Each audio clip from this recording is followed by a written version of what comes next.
be sure you click on the StreamYard link and not Google Meet, period. We're on the line. Looking forward to seeing you. Okay, great. Awesome. I just got off the phone conducting 2 little interviews myself for work. Oh yeah, same here just now. Like back to back. It's a little busy in the household. About getting ready to head up to the vineyard in a little bit. So yeah. So if you see like people running around, that's why. So this is my no problem. yeah. No problem. Let's just how much time he should be on shortly. He hasn't texted me back, but he's usually very punctual. He's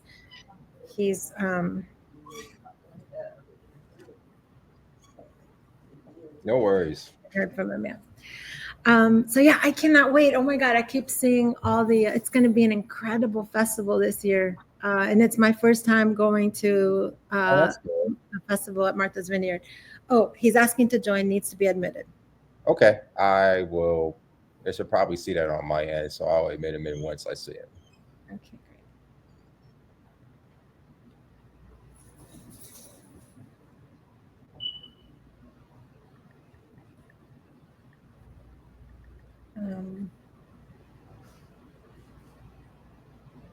And you are on StreamYard?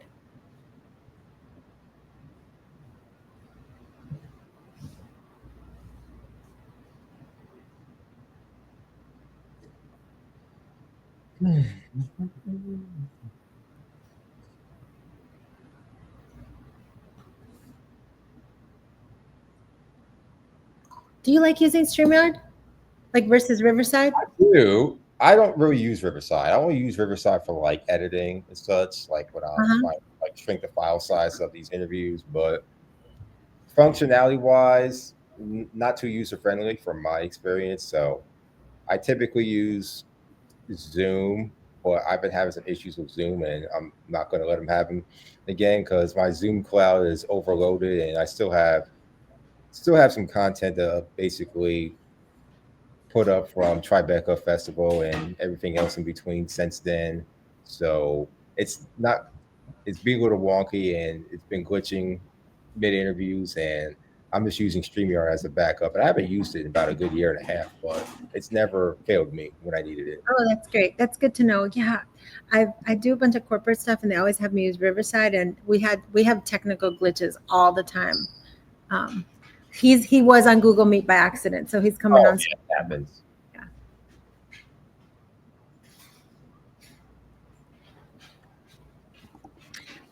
So the StreamYard link is in the same invitation. Let me just text it to him.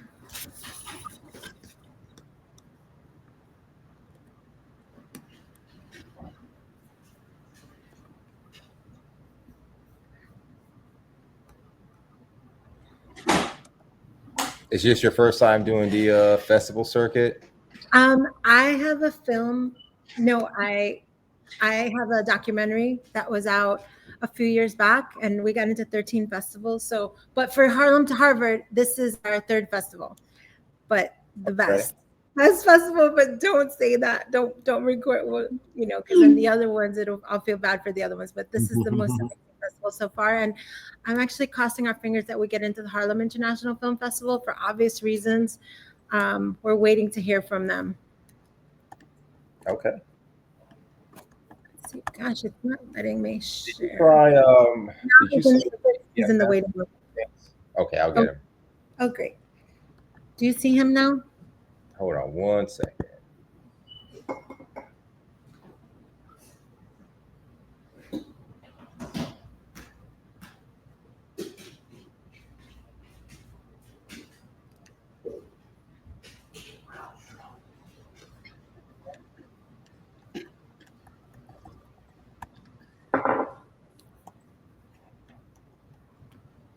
Let me see if I see it now. I still do not. He says, I'm waiting. It says loading. Okay, that's probably why. Okay. Okay, for StreamYard, you must go in using Google Chrome or Microsoft Edge.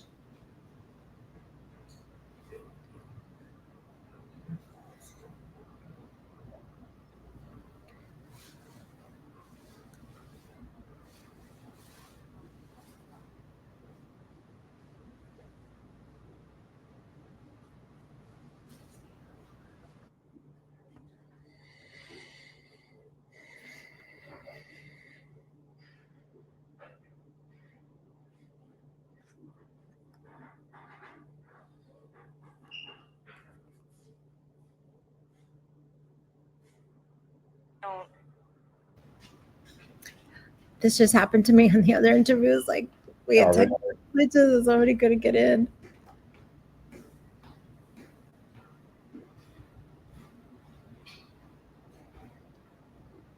Okay, so my first time at the Martha's Vineyard African American Film Festival, what should I expect? Oh, spy cell service. That's oh no. Yeah, I'm serious about that. Are you staying on the island, or are you going to I'm be? staying on the island the first 2 days, and then I'm staying on Cape Cod because everything was sold out. So Yeah. I'm going to be commuting, Awesome. but Cool. I'll be there the whole week, so that's exciting. Yeah. So yeah, the ferry ride is fun. So just know that don't plan any late night activities because when you're staying on Cape Cod, because I think the last ferry boat leaves at 8:30 or 9 o'clock, and Yeah, but I heard there's like a taxi that goes 24 hours. But the problem with that is if you have a hotel room, A water taxi. Cod, I ain't never heard of that. So if that must be new. If there's actually I've never saw a water taxi out there. But Okay, I've been doing research because before I booked this, I'm like, am I gonna be able to stay for a party? Yeah, So, I couldn't stay for a lot of things because I had to take the last ferry home to Cape Cod like last year. So I plan for that again too. Clay, do you want to give Chris a call just to see if you could troubleshoot with him? Yeah. What's his number? 917. Hold on 1 second. Because he's so amazing. 917-579-2595. All right. Could you repeat that again? I'm sorry. Could you repeat that? I'm sorry. Yes. It is 917 579 2595. Got it. And what was his name again? Chris. He goes by Chris.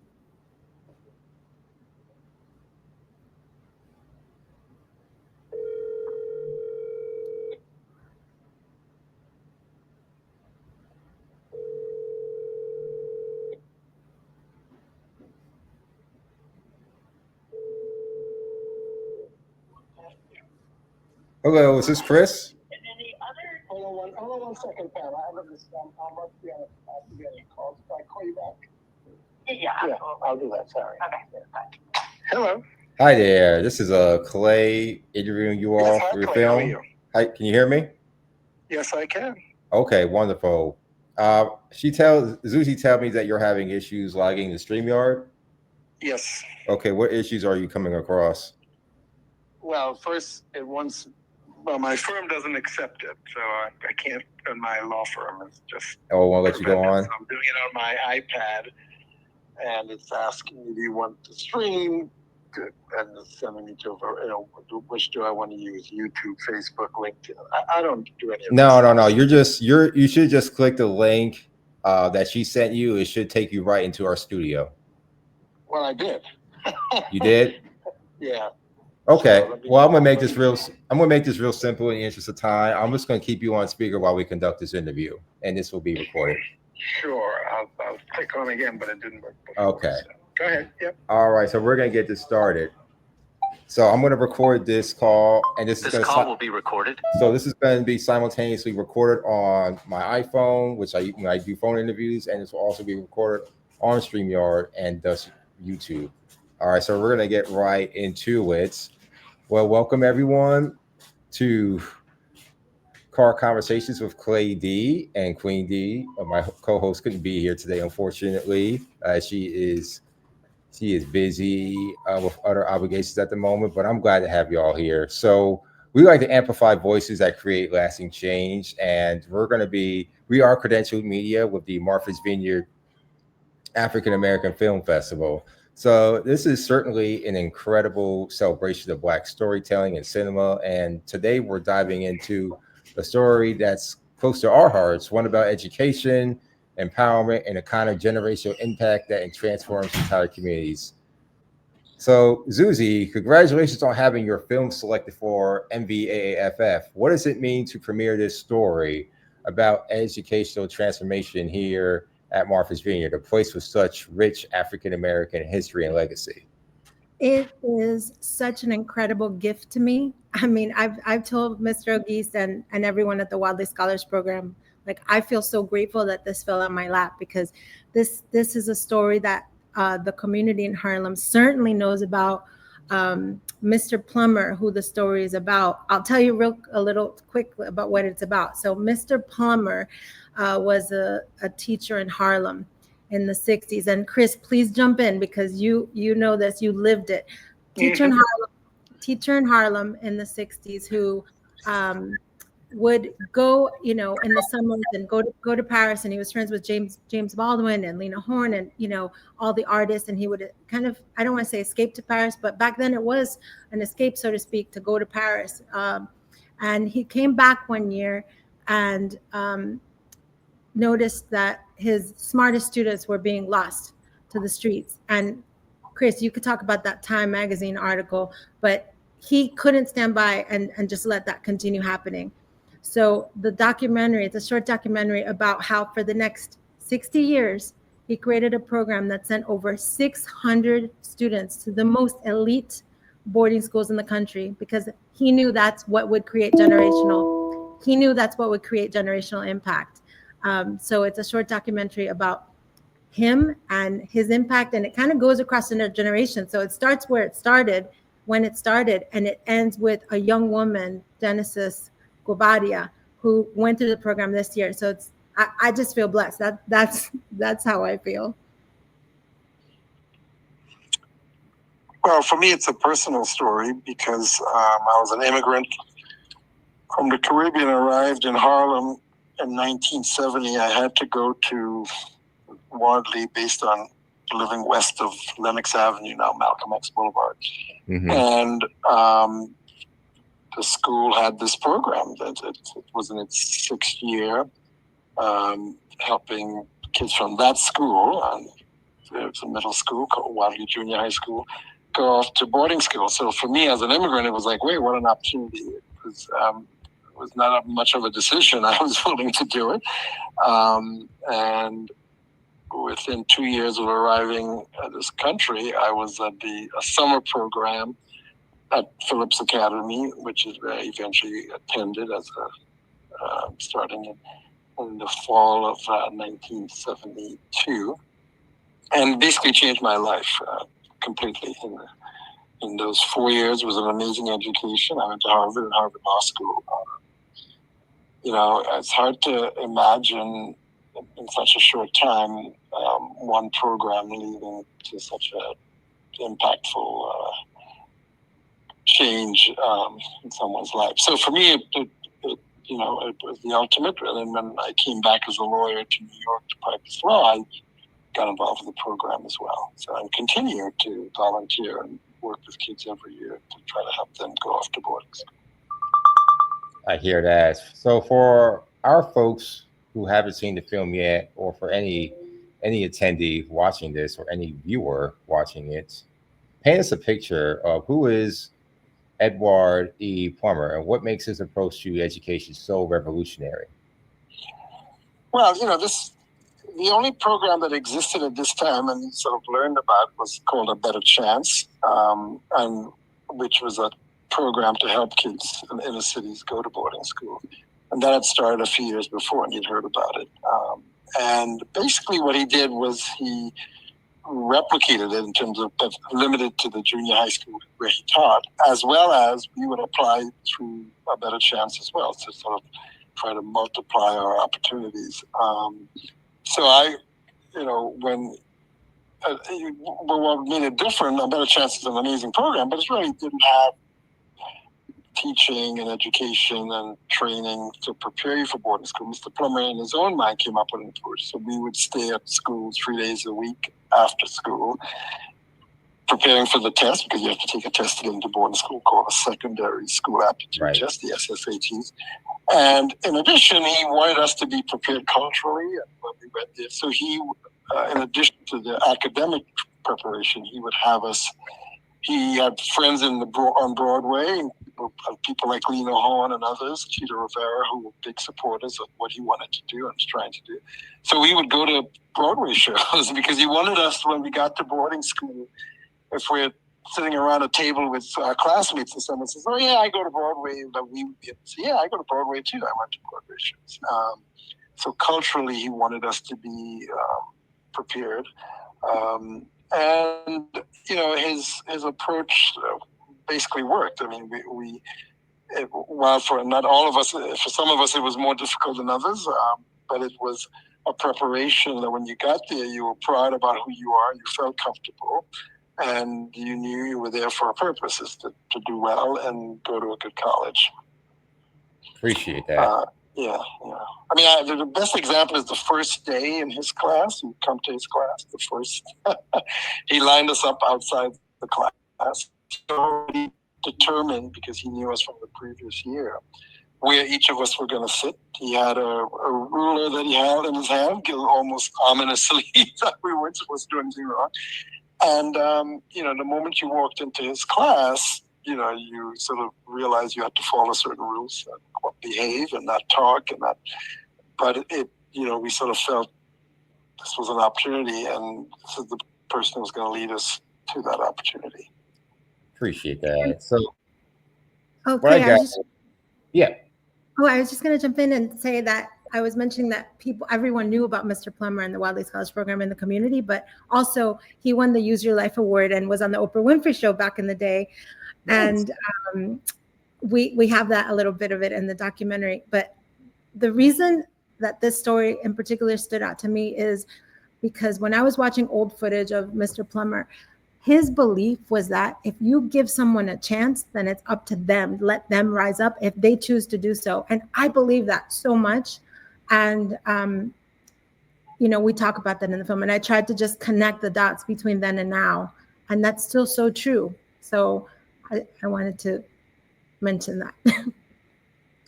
Yeah, appreciate that again. So there's about, from what I gather, 600 students from Harlem attending elite boarding schools. As pretty much what y'all have mentioned. I mean, that's not just a moment. I mean, that's just not a number. That's a movement. So what does that kind of impact look like in real terms for these families and respective communities? Well, the impact is quite dramatic, because Mr. Plummer always said it's not just the student I'm impacting the family whose son or daughter is going away, because at the end of the day, it changes your perspective. My sister went to, younger than me, Mr. Plummer advised her, and she went to a private school in the city. It becomes part of your vernacular. You talk about it. My nephew went to Andover. My other nephews went to other boarding schools. It became part of our world, and the impact is great because it just elevates the potential for going to a good college.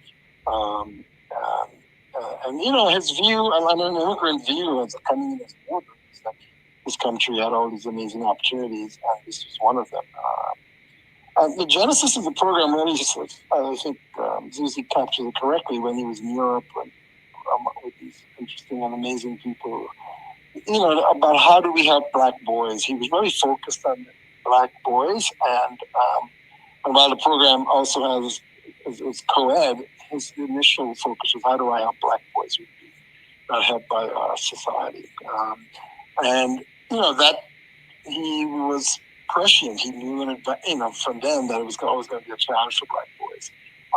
But that's why he set up the program. And today, you know, I think he would sit around today and say to us, I told you so, we need to do this, because it still remains a challenge.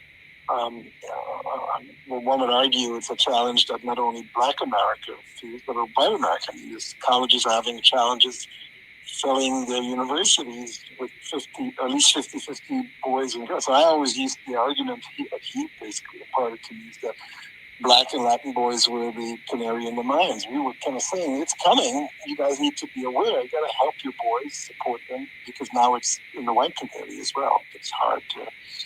Girls are performing. I'm not seeing it as a negative. I have two daughters, and they went to Harvard, so I feel proud about that. But the bottom line is, his goal was to sort of make sure that boys weren't, Black boys or Latin boys weren't left on the sidelines, and they were given an opportunity to succeed. And he knew they could succeed with the right support.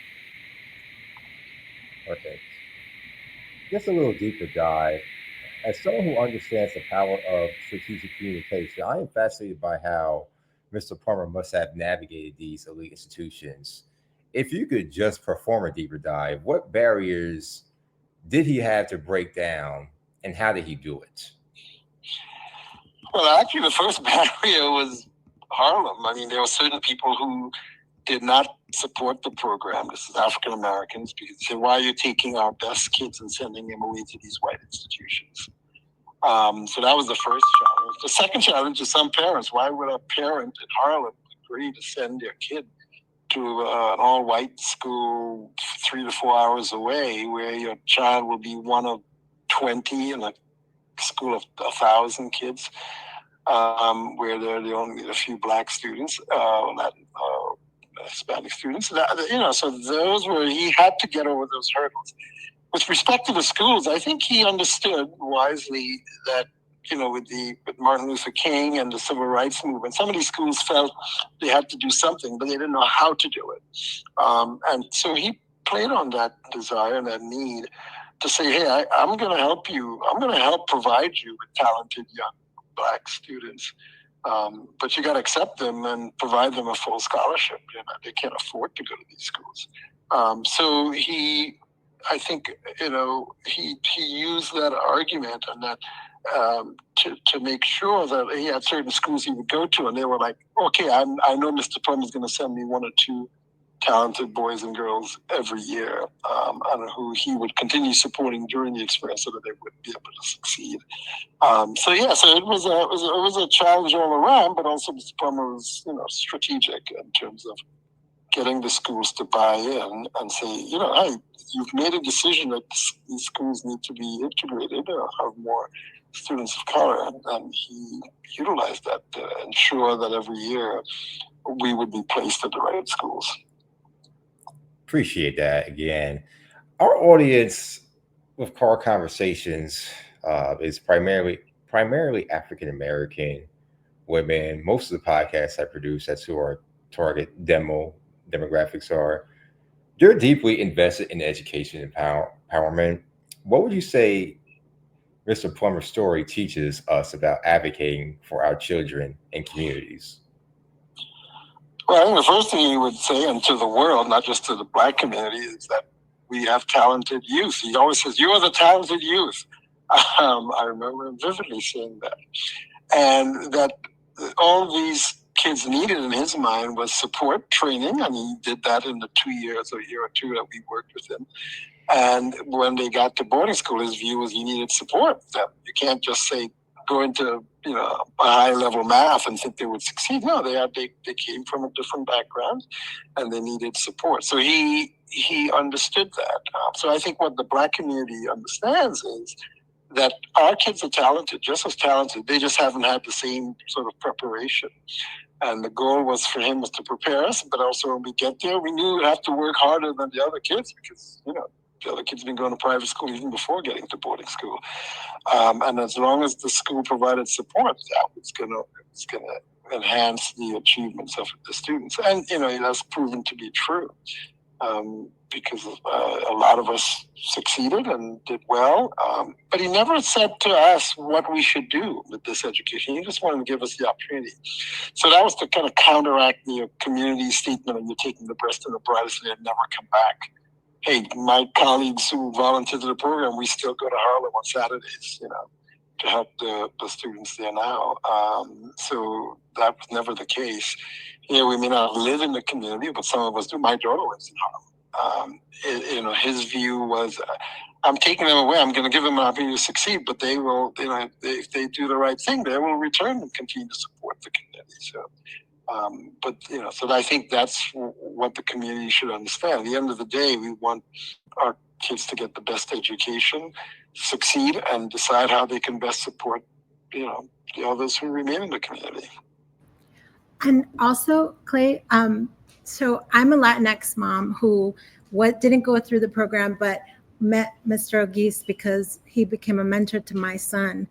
And I was a single mom raised by my grandparents, so very similar to the amazing Black women that you do podcasts for, from my understanding. And one of the things from the parents' perspective is that a lot of the people that I interviewed are also afraid. Like, you're afraid to send your kids away, even if it's a great opportunity. So I'm going to speak for myself and say I needed to get over myself and realize that this child was driving this entire process and they wanted to go, and it will change his life. And it's been a, interesting first year.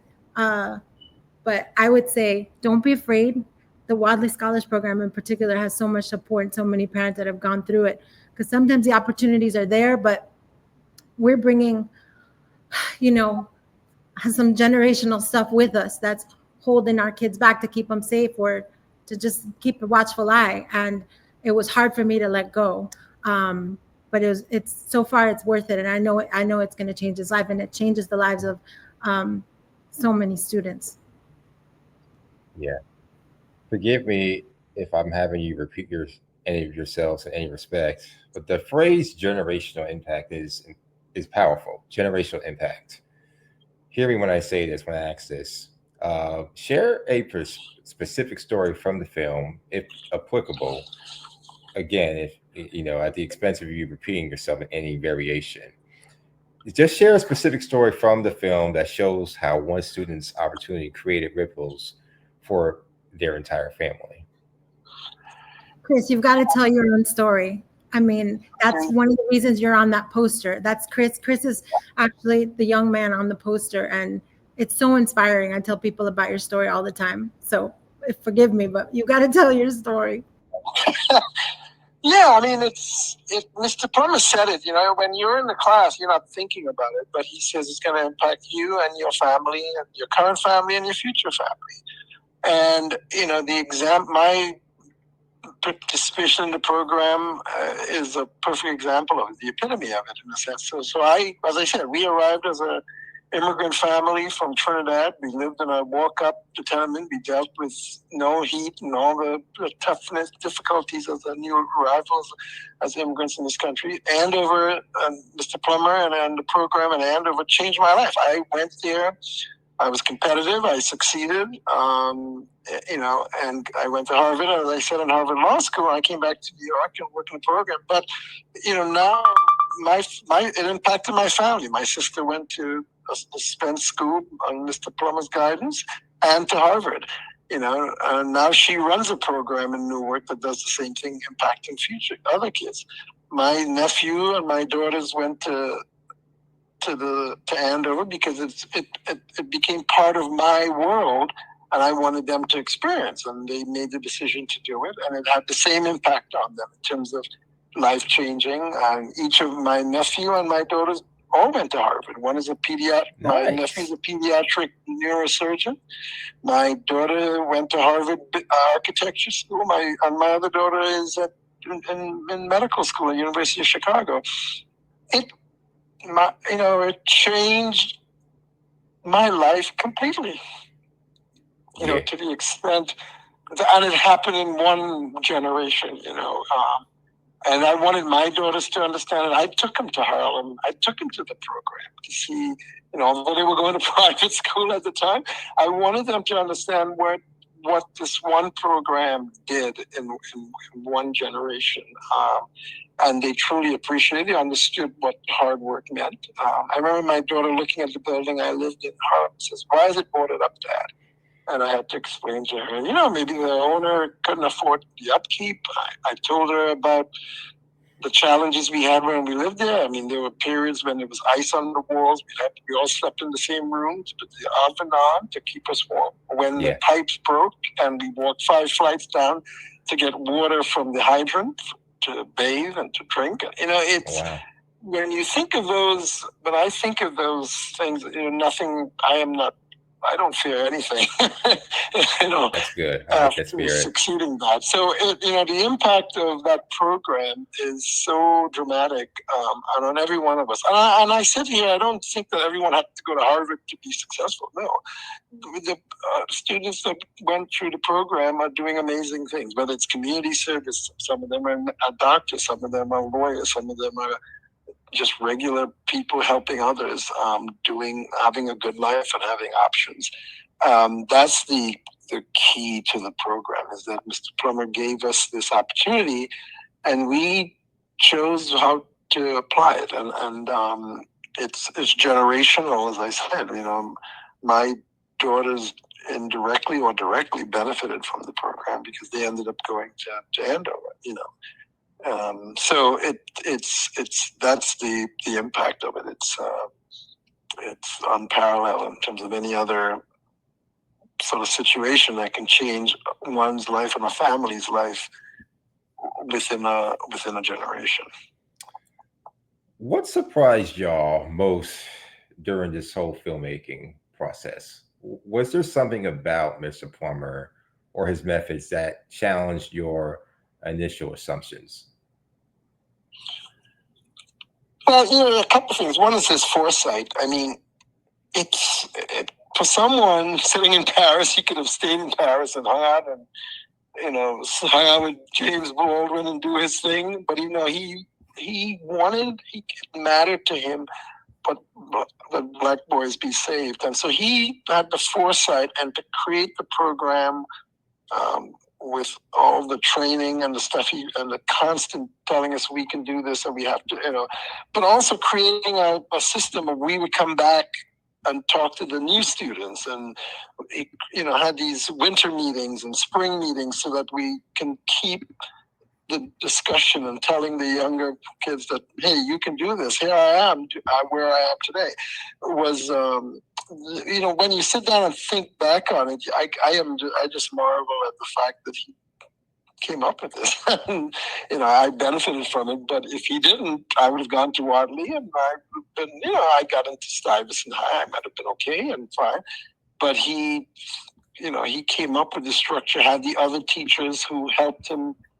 We went to certain teachers only because they were all part of the program. And every day we were hearing the same support that you can do this, you're smart, you can be successful.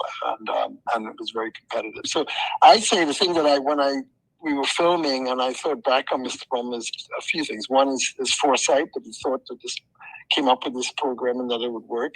It had never been done before other than A Better Chance. The other part is he thought about how well to prepare us. And then the third part is the support that he gave us constantly. I mean, my dad abandoned us. So he was a father figure. And I got to know him extremely well. He came to our home on Thanksgiving, Christmas, because he was a part of our family. And that's what makes it so unique, and that's why he was such an amazing person that I think about every day. And as I always say, nary a day goes by where I don't think about Mr. Plummer and the impact he had on my life. That's good. And for me, if I may, Clay, just say that I was surprised by not only how relevant his vision is, like all the way back then to today. And Mr. Plummer passed away 10 years ago, but his words ring so true. And you'll see that. But also, I was surprised to see that like more people should know about the Wadleigh Scholars Program. Like one of the girls that I featured in it, she's not from Harlem. She comes all the way from Union, New Jersey to the program on Saturdays, and this is just such an incredible thing that started 60 years ago and is still going. But I wanted to make this documentary so more people could know that this is available to help young Black and Latinx students go to these elite schools so that they could create generational impact for themselves and their families. Perfect. Talk to me about the visual storytelling. How did you capture the essence of transformation? And what did you want viewers to feel, or what do you want them to feel as they're watching this and consuming it? Yeah, so the Wadleigh Scholars Program had amazing old photos, Black and white photos, and some videos from many, from decades ago. So I want viewers to feel like they're stepping into Harlem, but they're also like walking through a portal. Like there's a moment where they walk into the present day, and they can still see that thread and see that connection and see that relevant passion that is equal today as it was back then. So I used old footage from Harlem, old footage that the Wadleigh Scholars Program had, old pictures, and the music is a big part of it, of course. And it's a short, so that was challenging because there were many stories, and to try and weave that story arc into 15 minutes was a challenge, but the stories speak for themselves. So it turned out beautifully.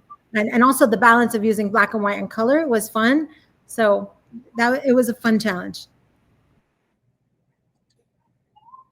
So Zuzi, as a filmmaker, telling stories about education opportunity, what personal connection do you have to this narrative? Does it reflect your own journey or observation? You mentioned it before, being in Latinx mom, but if you could just share a little more of that personal connection. Yes, thank you for asking. Yeah, my grandparents, they were immigrants. I was the first one born in this country, and my grandfather actually reminded me of Mr. Plummer. He passed a few years ago himself, but education was so important to him. Like, it was so important to him as of a few years ago, he was still telling me, you want to become a lawyer? I'll help you. Go back to school, go do this. He just felt like education was the absolute key to allowing people to achieve the American dream. So I related in that way. That's why I wanted to tell the story. And also, like I mentioned before, I believe that I believe in opening doors, and those doors need to be open because there's so much, not only passion and intellect and creativity that comes from students that might not have the chance. They might not have been exposed to it. And if you just open a door and introduce them to people, they're going to make a difference. They're going to make an impact that is different than anything that could have been created without them, because they're bringing this different perspective. So I am just grateful that I was able to bring this together and to be in the Martha's Vineyard African American Film Festival for all of those reasons. For our listeners who are educators, parents, and mentors themselves, what practical lessons can they take from Mr. Plummer's approach? If you could just integrate more of that personal connection aspect to it. I think it's his belief in his students and a purpose for their telling us daily that we have a reason that we exist and that we can have a positive impact on our society and also on our families. It was a constant, refrain is the way we heard it. And he also prepared us because he knew it was going to be difficult being a Black kid suddenly arriving at an institution of wealth and very few others like us. He prepared us to be strong, and in his mind, strong, and forget it, Du Bois, strong Black men. This is what you're going to become, but you're coming at it from a different perspective, not as an athlete or something, a musician. You're coming at it as someone who is academically well-trained, strong, and will have opportunities. So I when I think of being a teacher, if I were a teacher, I would follow that mantra. I would want my students to understand but there's an amazing world beyond Harlem. If we were in Harlem or wherever I was, or beyond the school walls, that I wanted to give them an opportunity to experience. And while it would be critically focused on academics, there are other things that come with it. But I would be saying, if I were a teacher, I would say, listen, you may be in this room and people may view you as not that smart or not great or not going to have a great future, but you can do it. But you got to work hard, you got to be determined, and you're going to be times you have to have a thick skin. People are going to say things, and you want to be able to deal with that because your goal is to succeed. And again, he never described success. I mean, success in his mind, I'm sure, was going to great colleges. I knew that's what he wanted us to all do. But in terms of success beyond that, he left that up to us because he knows each of us were different. And I don't. So that's what I would say speaking to educators: believe in your students, teach them to believe in themselves and improve their self-esteem, and tell them that they can go out and do well and compete. But they're going to have to work hard to do that. The film focuses on Harlem, but the story speaks to urban communities everywhere. How do you see this model being replicated or adapted? Well, to a certain extent, it has been replicated and adapted. If you were in New York City, the kids now have multiple programs that can help them. There's Prep for Prep, the Oliver program, the Seed. So Mr. Plummer, he was the first, but there are many other programs now. But I think any teacher in any school, whether in New York or elsewhere, can say to their students, there are these opportunities that exist, or realize that there's opportunities that exist, and that these boarding schools. I'm a trustee at Andover, and we're looking for kids from a variety of areas, not just the big cities. We have kids coming from places in Oklahoma and rural areas. So if, what the program and this film will say as teachers, that, if you believe in your students, there are opportunities that exist. And you don't have to create a program. You can reach out to a school and say, hey, I have a great student here in Mississippi, wherever, would you be interested in hearing about the kid or having them apply? Because these schools are amazing. They're much more supportive now than they were when I went, because the population has changed. It's much more diverse than it used to be. So that's what I would recommend. You don't need a program per se. You just need to have the right kids who are willing to go away. And the schools will be happy. You'll be helping them recruit in places that, New York has a ton of programs, but I would say, even if you pick a city, pick a town, if you have a smart student that you think will succeed and be willing to go away and spend years away and working hard for a different outcome, that's what you can do. What do you hope happens? And I'm speaking more from a vision and impact prism. What do you hope happens when people watch this film beyond inspiration? What action do you want to spark? Well, I think my response to the prior question is, if I'm an educator, if someone is an educator, they can see that they're how to help their students succeed, not necessarily going to boarding school, but how to instilling them a desire to succeed and have faith in their own ability. That's one thing. If they follow the process of thinking about private school or boarding school, I think that program will teach that as well. But at the end of the day, it's really supporting your students, helping them, and giving them an opportunity to reach new heights that they may not have thought about or may not know. And I hope that would be the benefit of the program. As for Wadleigh, obviously I'm still involved as if people give support, whether financial or otherwise. It's a totally volunteer program. We don't raise money we don't have huge benefactors or people give, but we, as people who went through the program, that's what makes it unique. All of us went through the program, and we support the kids now, and we knew what can happen in boarding schools. So I would think that would be the impact of the program. What I would want people to take away from it now.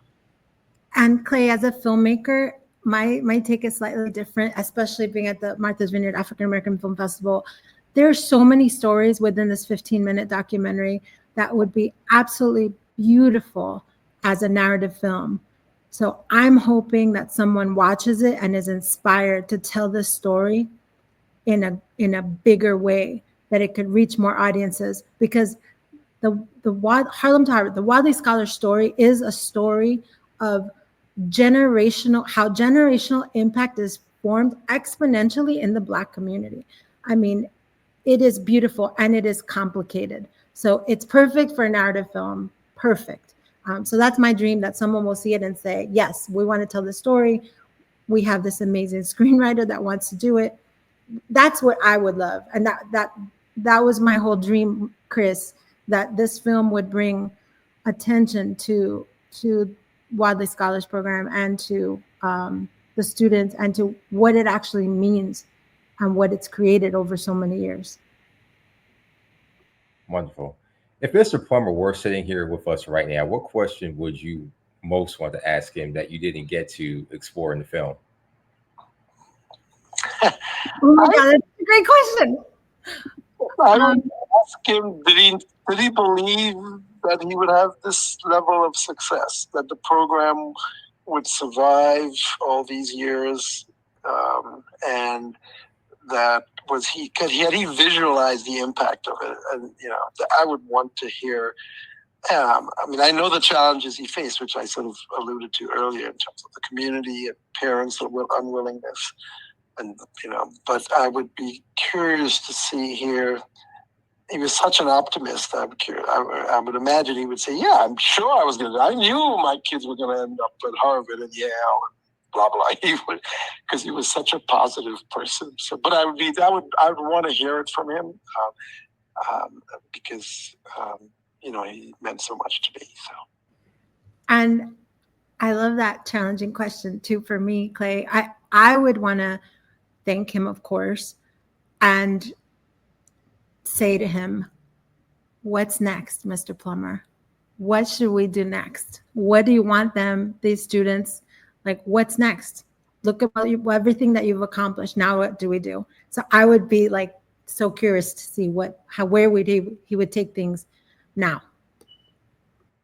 I agree with that for sure. It sounds like it. Now, looking at today's educational landscape, what would Mr. Plummer think about the current challenges and opportunities are facing students from underserved communities? I mean, whether it's in Harlem, whether it's in the Manhattan or any other 5 boroughs, or just anywhere in this country. He had strong views about that. He was not a supporter of charter schools.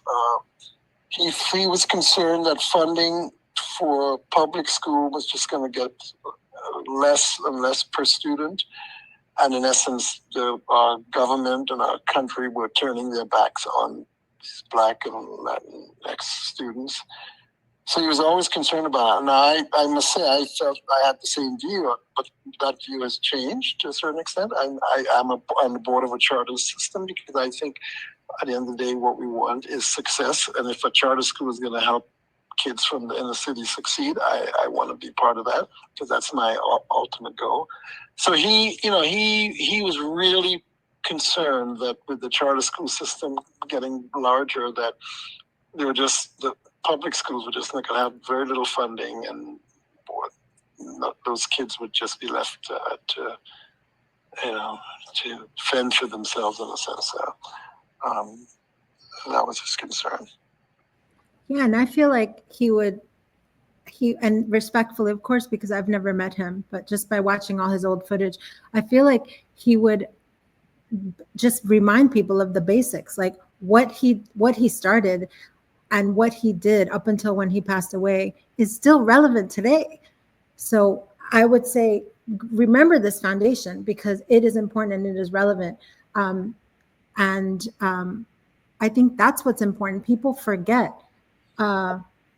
the basics and the power in believing in someone, helping them believe in themselves, and giving them exposure to things that they don't have exposure to. Like, when part of the interviews, I went to one of their Saturday classes, and they were having they were presenting, so they were practicing presenting. It was Black History Month, so they were presenting on figures that were not common, figures that were unknown. And then the following month, they were going to have a debate class on, and I found this fascinating. The debate was going to be over, do we use the N-word in music or do we not? And they were segregating the kids into two camps. So these are powerful things that are not taught in regular schools. They also still go to, art programs, and they're basically taught how to compete, like Mr. Huggy said, with children that have been exposed to these things their whole lives, and it's sort of second nature. So yeah, I think that's what he would. One of the things Mr. Plummer always said, that, and I go back to the point about he would actually say his program is even more necessary now than before, given what's happening. The Department of Education might be closed federally. He would say his program is more critical now, and he always used to say that it's less expensive to pay to educate kids than to pay to house people in prison. It was a very moving statement that always affected us. But he felt very strongly that the amount of money we spend on prisons, where unfortunately a majority of the folks there are Black or Latin folks, and his view was, come on, people, it's a lot smarter to spend the money on educating these kids than trying to, if we don't support them and they end up doing something, it's a lot more expensive, a lot more difficult for society to house all these people in prisons. There was if you just think of the image of that, you understand where Mr. Plummer was coming from. Zuzi, for our community, especially the mothers, educators, and change makers or game changers listening, what's your call to action? How can they create their own ripples of generational impact? Yeah, call to action, I would say, is look at your community and where is there a gap? Our children being left behind, are there children that need to believe in themselves? Is there a program? Our children that can go to boarding school, don't discount the boarding school and say that these are, too expensive or too elite. Because let me tell you, people ask me when they hear my son is at a boarding school, and they want to know, how'd you get that money, or are you on financial aid, or what it is? And it's nobody's business, first of all, period. Yeah. Okay. Yeah. So I've had, at first it got me off guard, and I started explaining, I grew up in a basement in Elizabeth, New Jersey, and we worked really hard, and you don't have to discount yourself to then build yourself up and say, I deserve this because it was hard for me, and now my son deserves this because I worked so hard. No, it is what it is. We don't have to explain ourselves. Okay. So as a mother, I would say, you think your child has this potential, don't be afraid to go after and seek out the opportunity. And there are many schools, and just like just like a college, it will depend on their personality, what's the best fit. So if something doesn't feel right, go look at many schools. We looked at like 20 schools. And they're also, they don't have to be far away boarding schools. There are other, institutions that are wonderful that don't have to be the boarding schools. But don't be afraid. That's my advice. That's my call to action. Don't be afraid to explore. Because just like the Wadleigh program does, the more exposure you have, the more used to it you get, and the more you can see your child there, the more they can see themselves there. So I wish I would have gone to one of these schools. That's my call to action. Sure. Perfect. And before we wrap, this film is screening here at Martha's Vineyard African American Film Festival. When can our listeners catch in, or for folks who follow me, catching on the island, and how can they support this important work beyond the festival? And do you have any projects similarly or different from this after this festival yourselves? So most importantly, Harlem to Harvard, a Wadleigh Scholars Program, is screening on Monday, August 4th at 11 a.m. It's the first short film up in the short block. We would love to see a full house for all the amazing films showing that day. So please come on out and fill the theater. And Chris, are you able to come up on Monday? No, I'm probably not going to be able to because I have to be I'm away on the weekend, and then it's gonna be hard to get the marches. I'm going to try and channel your spirit with some of the things we talked about today. Genesis Gabadia, which is the young lady who was part of the program last year, she will be there with me, and maybe a couple other people from the program. But we'll definitely be there in person to answer questions and talk about the film. And then once the film has finished the film festival circuit, then we'll follow us on at Harlem to Harvard _film on Instagram, and we'll post where it'll be available after that.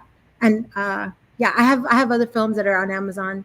There's one called Craving Cuba. It's about being first generation American. It's about being the duality of being bicultural and bilingual and what it means to become American.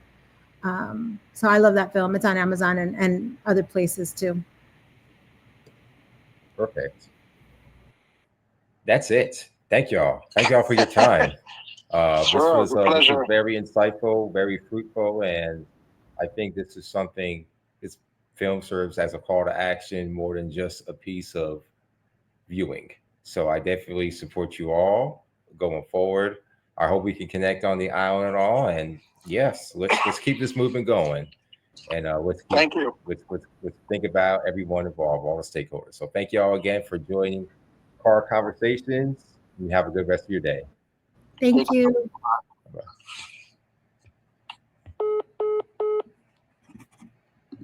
Are we okay to hang up now, Clay? Everything was good. Hey, I look forward to hopefully meeting you, seeing you. I'll stop if I see you and be like, hey. Sure. How long will you be there?